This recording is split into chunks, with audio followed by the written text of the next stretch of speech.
여러분 안녕하십니까? 윤주웅입니다. 새해 벽두부터 의정부 아파트에서 선박 화재까지 대형 안전사고가 잇따라 발생하면서 안타까움을 자아내고 있습니다. 지난해에도 안전사고로 큰 인명피해가 발생했던 만큼 안전 대한민국을 희망하던 국민들의 허탈감은 더욱 커지고 있는데요. 파워토크, 오늘은 환경공학 박사이자 안전 전문가로 활동하고 계시는 이호근 박사님 모시고 안전사고의 원인은 무엇인지 또 예방법은 없는지 함께 이야기 나눠보겠습니다. 네, 박사님 반갑습니다. 예, 안녕하십니까. 네, 먼저 울산 시민 여러분들께 한 말씀 부탁드리겠습니다. 예. 원래는 양띠죠. 양띠처럼 싱그러운 들판에서 좀 여유롭게 천천히 하는 습관을 가지고 좀 안전한 한 해가 됐으면 하는 그런 바람입니다. 네, 박사님께서는 지난해 10월에 선진 안전 문화로 가는 길이라는 책을 내셨는데요. 예. 이렇게 책을 내시게 된 계기 뭐가 있을까요? 예. 제가 서점에 가보니까 안전에 관한 전문 서적은 있는데 안전 문화에 관한 실용 도서는 한 권도 없더라고요. 네.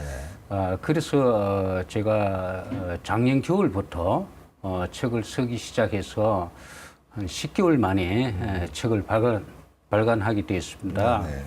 그래서 제가 그동안에 현장에서 한 30년 동안 근무한 경험과 또 선진 국가에서 선진 안전 문화를 우리 국민들이나 또 산업체에 근무하는 분들에게 알려주고 위험에 대해서는 싱크 비포와 무버 행동하기 전에 생각을 하라 이것입니다.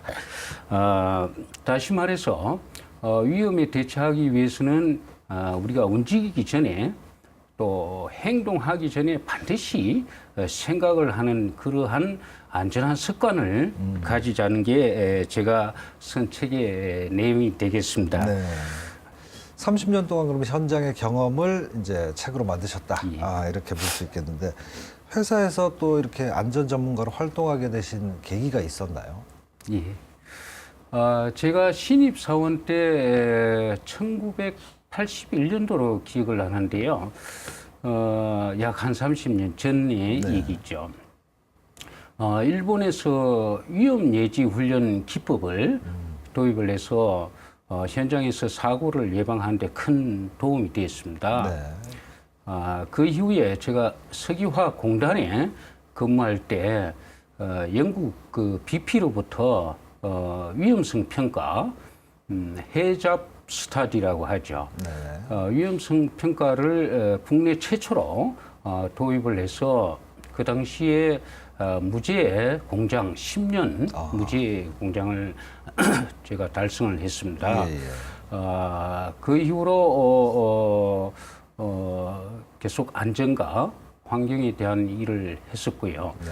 지금도 후배들을 위해서 안전 교육과 또 시설에 대한 안전 진단, 안전 점검, 이러한 기술 지도 이런 역할들을 해오고 있습니다. 네. 지난해는 그 연초부터 이제 마우나 리조트 붕괴 사고가 있었고 그때만 해도 이제 이게 뭐 작년에 가장 큰 사고일 거다. 뭐 이렇게 했었는데 뭐 또 세월호 사고가 터지고 또 판교에 환풍구 붕괴 사고 뭐 이런 것들이 터지고 또 올 들어서는 또 화재가 잇따르면서 많은 인명 피해가 났었는데요. 이렇게 잇따르고 있는 안전사고 원인은 어디에 있다고 봐야 될까요? 예. 그 우리나라 기술력은 최고 수준입니다. 근데 최근에 유엔에서 발표한 우리나라의 행복 지수가 보니까 41위에 있더라고요. 네네. 그래서 다시 말해서 우리가 경제에 있어서는 선진국의 수준이 있다고 하지만은 안전에 있어서는 아직 부족한 게 사실입니다. 네네. 우리가 진정한 선진국이 되기 위해서는 선진국가의 선진 안전 문화를 미국의 두폰이라든지 네. 영국의 BP라든지 또 호주나 이런 프랑스 이러한 선진 안전 문화를 우리가 많이 벤치마킹을 해서 도입을 해야 되겠습니다. 네. 이렇게 우리가 많은 노력을 해야만이 진정한 선진 국가로 갈 수도 있고 또 우리가 안전에 대한 최우선 문화도 가질 수 있다라고 생각이 됩니다. 네네. 그래서 정부를 비롯한 각계 기관에서 진짜 안전 전문가를 많이 참여시켜야 되겠고 또 일대 안전 혁신 운동을 강력하게 좀 추진을 해서 제대로 된 선진 안전 문화를 구축을 해 나가야 된다고 생각을 합니다. 일단 문화적으로 안전에 대한 게 좀 부족하다. 그게 이제 시발점이 되겠네요. 예. 근데 우리는 이제 예전부터 따지면 성수대교 뭐 붕괴 또 삼풍백화점 붕괴 뭐 작년에 이제 세월호 사건 뭐 하면서 그런 큰 사건이 생길 때마다 안전 의식을 강화해야 된다. 뭐 이런 얘기들이 상당히 많이 나왔었는데 실제 좀 개선은 더딘 것 같아요. 지금 우리나라 안전 문화를 점수를 매긴다면 몇 점 정도 되겠습니까? 이 선진 국가를 A 학점으로 본다면은 제가 생각하기는 우리나라의 안전 수준은 C 학점에 해당이 된다 이렇게 생각이 됩니다. 다 아시다시피 우리나라가 경제 우선 논리에 밀려서 안전 문화가 구축이 되지 않은 게 사실이죠. 이제는 코스트와 품질 문제에 앞서서 안전을 먼저 생각을 해야 합니다. 기업체에 있어서도 안전에 들어가는 돈을 이렇게 비용으로만 생각하지 투자로는 생각하지 않는 게 무엇보다도 큰 문제죠. 이렇게 반복하다 보면은 사고가 어떤 사고가 또 일어날지 모릅니다. 우리나라도 선진국처럼 보상적 손해배상에서 이제는 징벌적 손해배상으로 관련 법을 좀 강하게 적용을 해서 실제 적용을 해야 된다고 생각을 합니다. 지금부터라도 우리가 법부터 또 규정부터 또 의식과 문화에 이르기까지 개선을 해 나가야 됩니다. 그렇게 해야만이 우리가 진정한 선진 국가로 우리가 도움할 수 있고 그렇게 하기 위해서는 안전 전문가가 참여해야 된다고 생각을 합니다. 아까 말씀 중에 이제 안전은 비용이 아니고 투자다. 그게 상당히 좀 인상적으로 들리는데요. 그리고 또 말씀 중에 이제 징벌적인 그러니까 이제 좀 규제라고 해야 될까요? 어떤 결과에 대한 문제점 뭐 대처를 하지 않은 것들 그런 것들이 이제 전부 이제 안전 의식이 될 건데 그 부분에 대해서 좀 구체적으로 좀 설명을 부탁드릴게요. 우리나라에 실제 사고가 발생이 되면은 예를 들어서 뭐 회사에서 사고가 일어나면은 이렇게 과태료나 좀 이렇게 약하게 법을 적용을 해서 이렇게 하다 보니까 기업의 경영주들이 좀 안일하게 생각하는 게 사실입니다. 영국에서의 경우를 보면은 예를 들어서 큰 사고가 발생이 되면은 그 회사가 존폐 위기까지 갈 수 있도록 무거운 그 벌을 주고 또 엄청난 금액의 손해배상을 하도록끔 이렇게 법으로 규정되어 있죠. 그러면 이제 안전을 소홀히 했다가 문제가 생겼을 경우에 회사가 무너질 수도 있다라는 그런 의식을 미리부터 이제 심어주고 그러다 보면 기업들이 알아서 그 사고가 나지 않게끔 안전에 대해서 신경을 쓰고 그렇게 이제 뭐 문화 자체가 이제 그렇게 돼 있다 그렇게 봐야 되겠네요. 근데 이제 안전 매뉴얼 같은 경우에 이게 뭐 너무 이렇게 규제가 많다 보면 거기서 또 엉키는 부분이 있다 뭐 이런 얘기도 좀 있는데요. 안전 매뉴얼은 어느 정도 뭐 만들어져야 될지 궁금합니다. 제가 알기로는 우리나라의 안전과 관련된 매뉴얼이 정부 각 부처에 한 3,000여 개가 넘는다고 합니다. 근데 이 매뉴얼이 많은 것도 문제지만은 가능한 통합을 해야 되겠고 또 이렇게 단순하게 해서 실제 이 매뉴얼이 이 현장에서 안전 규정과 안전 수칙으로 이렇게 지켜질 수 있도록 해주는 게 무엇보다도 중요합니다. 얼마 전에 그 파주에 있는 LG 디스플레이 그 사고에 질식 사고가 있었고요. 또 신고리 원전에서도 그렇죠. 협력업체 직원이 질식 사고가 일어났는데 이렇게 밀폐 공간에 들어가서 작업을 할 때는 선진 국가에서 보면은 CSE라고 그래서 CSE. Confirmed Space Entry. 그러니까 예, 예. 밀폐 공간에 들어가기 전에 반드시 확인을 해야 되는 거죠. 네. 그래서 이러한 밀폐 공간에 들어가기 전에 유해 가스가 있는지 또 폭발할 수 있는 가스가 있는지 또 산소 농도가 부족한지 이걸 측정기로서 측정을 해서 안전한가를 확인하고 들어가야 되겠고 또 바깥에 감시자를 배치를 해서 이렇게 작업을 해야 됩니다. 이러한 후진국형의 이런 질식 사고가 계속 발생이 되는데 상당히 안타깝게 생각을 하고요. 질소가스라는 거는 제가 좀 쉽게 말씀드리면은 우리가 목욕탕에 사우나에 들어가면은 이 습식 사우나가 있습니다.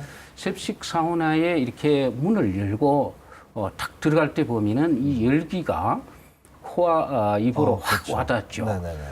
그와 마찬가지로 이 밀폐 공간에 질소가스가 있으면은 들어가자마자 바로 본인도 모르게 쓰러지면서 그렇게 사고가 발생되는 거죠. 이번에 이제 신고리 원전 그 공사 현장에서 났던 사고와 같은 그런 상황이네요.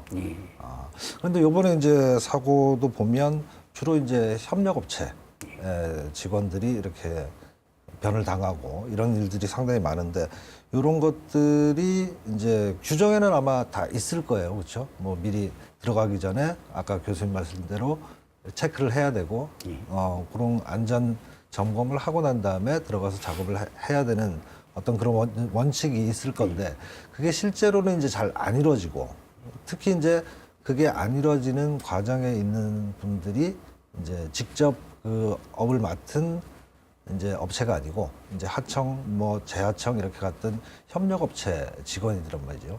그러다 보면 이제 그 공정을 관리하는 안전 책임자가 또 있겠죠.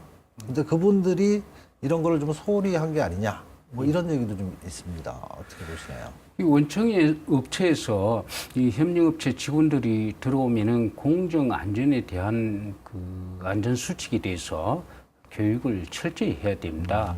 특히 이렇게 밀폐 공간의 이 작업은 상당한 위험한 작업이 되겠습니다. 그래서 아까 말씀드린 그 가스 농도, 산소 농도를 측정하는 것은 물론이고 또 감시자도 배치해야 되고 또 공기 호흡기를 착용을 해서 만약에 질소가 소량 리크가 되더라도 이리 보호구를 착용하고 있기 때문에 안전하게 작업할 수 있도록 또 원청업체에서 작업 허가를 통해서 실제 사전에 모두 체크한 다음에 작업을 하도록 그렇게 해줘야 됩니다. 특히 이제 울산은 뭐 중화학 공업이 많다 보니까 또 사고가 한번 나면 상당히 좀 대형 사고 이렇게 많이 나는데 현재 이제 안전에 대한 기업의 투자 어느 정도라고 생각이 드시는지? 작년에 울산에서 그 국정감사를 했는 자료를 보니까요. 울산 산업단지 내에 그 화재 폭발 건수가 174건이 발생이 해서 39명의 사상자가 발생했다 이렇게 보도가 됐고 이 시설에 대한 노후화와 안전 불감증이다 이렇게 말했더라고요.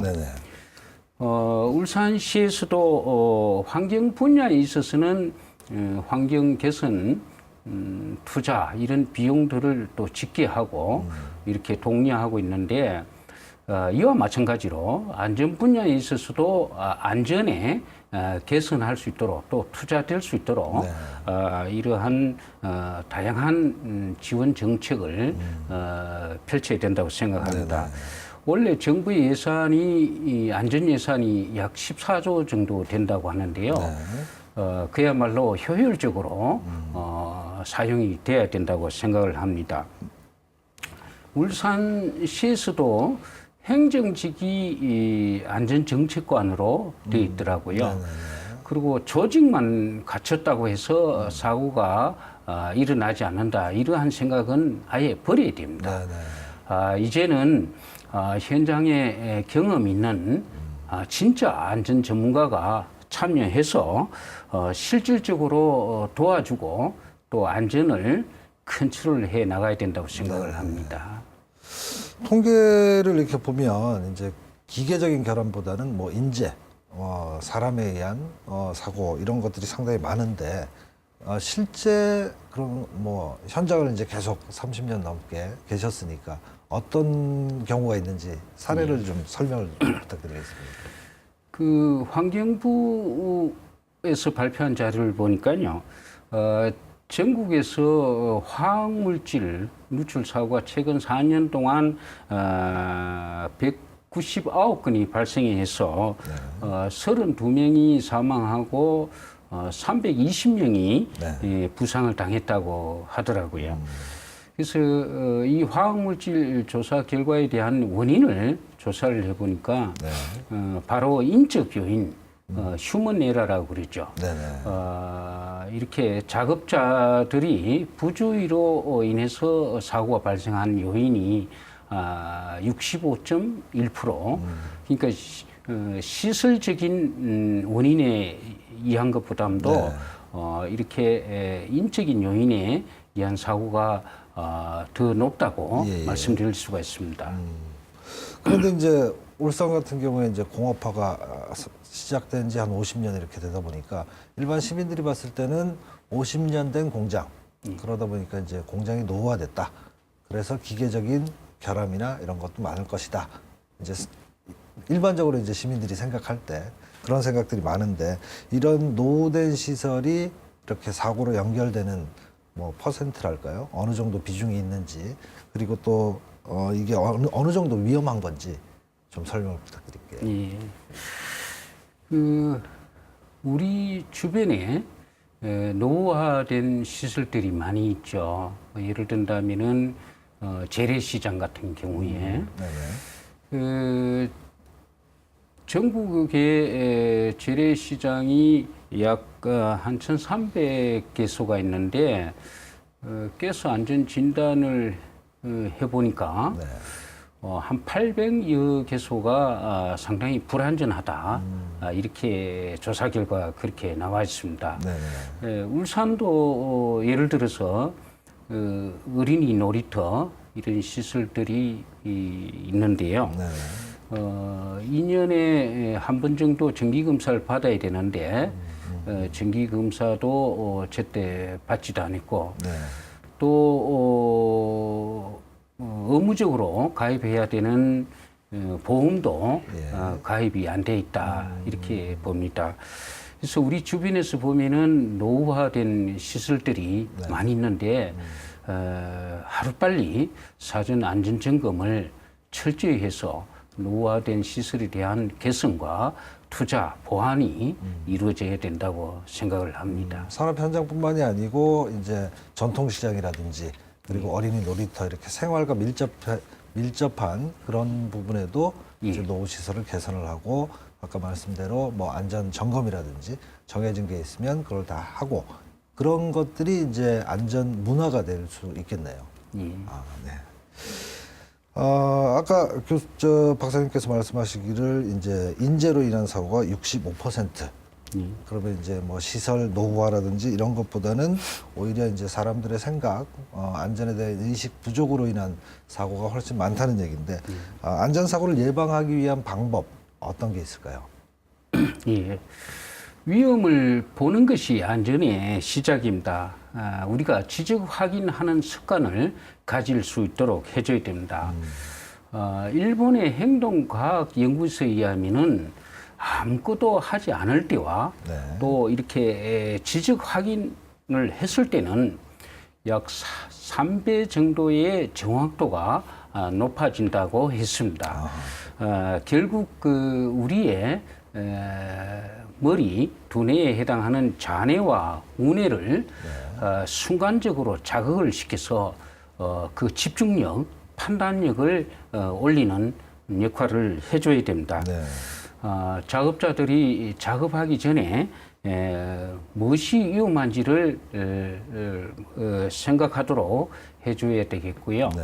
선진 국가들처럼 관리 감독자들이 현장에서 작업자들이 안전하게 작업을 할 수 있도록 그 작업하는 그 습관을 현장에서 따뜻하게 이렇게 지도를 해줌으로 인해서 그 작업자가 습관이 안전하게 바뀔 수 있도록 이렇게 해줘야 됩니다. 그래야 실질적으로 진정한 안전 습관, 안전 문화를 가질 수 있다 이렇게 생각을 합니다. 알고 있다는 것만으로는 이제 부족하다. 실제 이제 그게 몸에 배서 그냥 일상생활 같이 안전이 접목돼야 실제 안전한 문화가 정착이 된다. 뭐 이런 말씀으로 해석이 되겠네요. 예. 박사님께서는 또 선진 안전 문화, 그러니까 선진국의 안전 문화를 좀 이제 배워와야 된다. 그래서 이제 우리나라에도 접목을 하고 그렇게 하는 것이 필요하다. 이렇게 말씀을 많이 하시는데, 선진 안전 문화 사례를 우리한테 이제 적용할 수 있는 사례를 좀 말씀해 주시죠. 우리나라도 정부를 포함해서 모든 회의에 앞서서 세프티 토크, 안전을 토의하는 그런 문화를 가져가야 된다고 생각을 합니다. 네. 무엇보다도 안전이 최우선시 되는 걸 실제로 우리가 보여주기 위하고 또 실천하기 위해서는 이런 회의에 앞서서 세프티 토크, 안전 토의를 하는 문화를 가져야 되겠고요. 또 기업체 공장에 가보면은 공장에 들어가기 전에 정문에서 이렇게 비상시에 대처할 수 있는 그런 교육을 해줘야 되겠고 또 협력업체 직원들이 공장에 들어가서 작업을 할 경우에 공정 안전에 대한 교육을 철저히 해주는 것도 공정 선진 안전 문화다 이렇게 생각합니다. 그다음에 우리가 작업장에서 보호구를 또 이중으로 또 안전하게 착용을 해야 됩니다. 외국의 선진국의 경우를 보면은 이렇게 눈과 관련된 위험한 작업을 할 경우에 보안경을 착용하고 또 그 위에다가 이중으로 보안면을 착용하도록 그렇게 규정이 되어 있고 실제로 그렇게 합니다. 이와 같이 우리도 그렇게 보호구를 착용해야 되겠고 이제는 보호구가 필수품으로 생각할 수 있도록 그렇게 만들어줘야 됩니다. 이야기 나누다 보니까 벌써 정리할 시간이 됐는데요. 시간이 부족해서 좀 못다 하신 말씀이 있으면 정리를 좀 부탁드리겠습니다. 제가 선책 선진 안전 문화로 가는 길에 내용도 있습니다만은 우리가 잘 먹고 잘 살기 위해서는 행동하기 전에 생각을 하라 이것입니다. 우리가 진정한 선진국이 되기 위해서는 앞서가는 선진 문화를 많이 배워서 우리가 사고를 미리 예방하자는 것이죠. 울산도 대학교에서는 안전 전문가를 많이 배출을 해야 됩니다. 대학에 산업안전공학과를 만들어서 인재를 배출해야 되겠고요. 또 거기서 가르치는 교수들도 현장에 경험 있는 안전 전문가가 참여해야 된다고 생각을 합니다. 그래서 또 모든 학과에서 안전을 필수 과목으로 가르쳐서 졸업을 시켜서 이렇게 배출을 해야 된다고 생각합니다. 또 방송에서도 안전을 선도하는 프로그램을 개발해서 지속적으로 이렇게 방송을 해줘야 된다고 생각합니다. 그렇게 해야만이 국민들과 또 우리 시민들에게 안전을 선도하는 그런 역할이라고 생각을 합니다. 안전은 희생정신을 가지고 일하는 것입니다. 진짜 안전 전문가들이 각계각층에 많이 참여해서 일제 안전에 대한 혁신을 이루어져야 되겠고요. 그렇게 해야만이 우리나라도 하루빨리 사고 없는 진정한 선진국이 될 수 있다고 생각을 합니다. 네, 안전 문화의 습관화, 체질화 이런 것이 가장 필요하다. 그런 문화가 빨리 좀 정착이 됐으면 좋겠습니다. 예, 오늘 함께해 주신 이호근 박사님 고맙습니다. 네, 감사합니다. 네, 오늘은 안전 전문가 이호근 박사와 함께 안전한 사회를 만들기 위한 방안을 모색해 봤습니다. 우리가 행복한 삶을 살기 위해 건강과 안전은 절대 빠져서는 안 될 필수 요소인데요. 아무리 강조해도 부족한 안전 문제를 우리 스스로 너무 무관심하게 대하고 있는 건 아닌지 다시 한번 생각해 봐야겠습니다. 그럼 오늘 파워토크는 여기서 모두 마치겠습니다. 시청해 주신 여러분 고맙습니다.